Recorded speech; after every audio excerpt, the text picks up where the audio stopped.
Katotohanang sinasabi ko sa inyo, kung nagawa niyo siya dati, mas kaya niyo siyang gawin ngayon!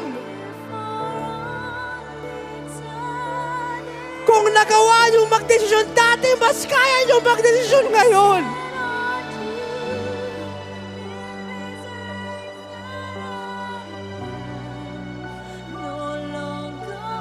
Kung nakapagdesisyon kayo dati, mas kaya niyo magdesisyon ngayon! God is recreating every scenario that He has called you!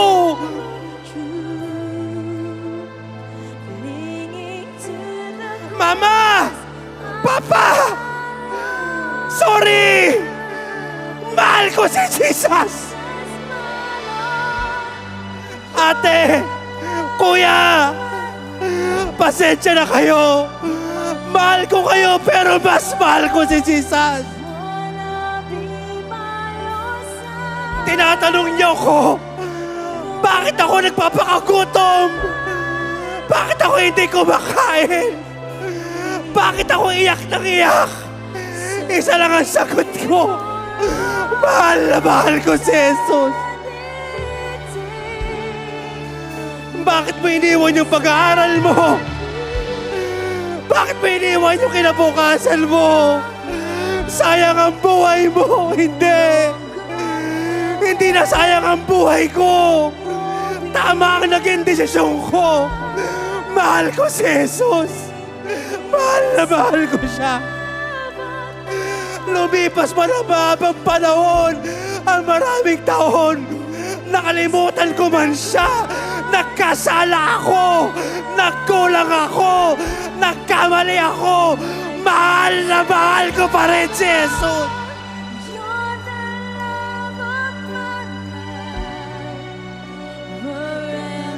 Maganda kinabukasan mo, anak. Pwede ka maging doktor. Pwede ka maging engineer, maging architect. Pwede mo kayong buhayin ng magulang mo. Pwede ka sumuweldo ng malaki. Mama, Papa, patawad. Mahal ko kayo. Pero utak ko ang buhay ko, Jesus. Narinig ko ang boses niya. Tinatawag niya ako. Maaaring nagkamali ako. Maaaring nagkulang ako. Maaaring nanghina ako. Pero hindi nagbabago. Mahal na mahal ko si Jesus. Anak, kawawa ka naman sa loob ng ministry. Kawawa yung higaan mo. Lagi kang puyat. Lagi kang pagod.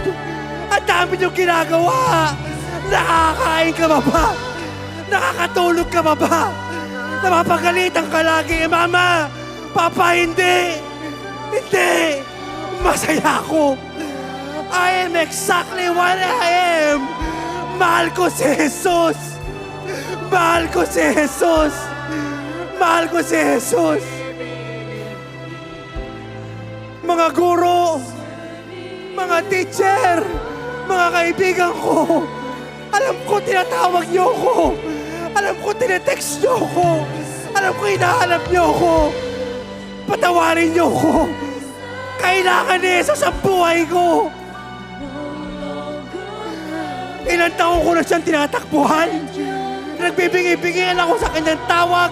Ayaw ko na. Pagod na ako. Pagod na ako.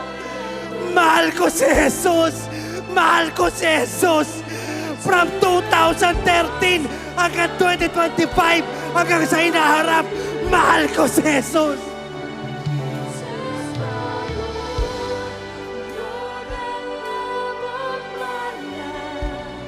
Anak, narinig ko tuwing madaling araw, umiiyak ka. Umagulgol ka.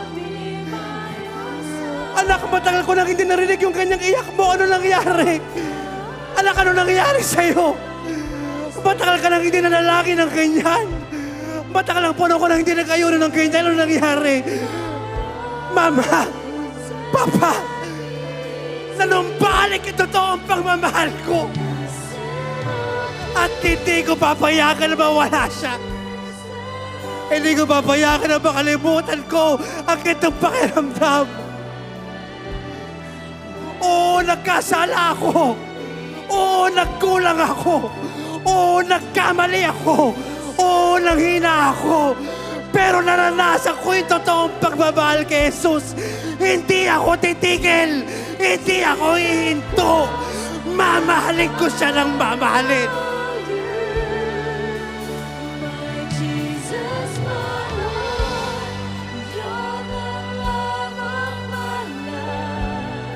At saka dahilan lang yan, ibinigay ko ang buhay ko sa Kanya. Nagpagamit ako sa Kanya. Anong rason mo, anak? Isa lang po. Anong rason nyo living like Jesus Youth? Isa lang po. Nagkatanong ang buong mundo. Ano ang reason bakit tayo ganito?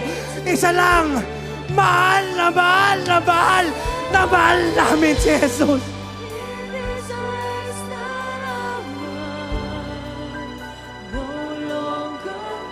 Bilang pastor, matagal ka na naglilingkod. Bilang full-time, matagal ka na naglilingkod. Bilang living like Jesus, matagal ka na naglilingkod. Anong dahilan? Anong dahilan? Wala kayong sweldo. Nag-aayuno kayo, nalalaki kayo. Lagi kayong puyat, lagi kayong pagod. Napapagalitan pa kayo. Nami-misunderstood kayo. Nai-issuehan kayo. Nani-chismis kayo. Maraming hadlang. Pati kayo humihinto. Pati kayo umaayaw. Isa lang ang dahilan namin. Isa lang. Sinisigaw ng aming kaluluwa. Sinisigaw ng aming puso. Mahal namin si Jesus. Naranasan namin ang totoong pagmamahal sa Kanya. At kahit minsan, kahit anong oras, segundo, taon o buwan, hindi niya kami iniwan. Ayaw na naming mawala. Ayaw na naming huminto. Ayaw na naming tumigil. Ano ang mangyayari? Dadaretso kami.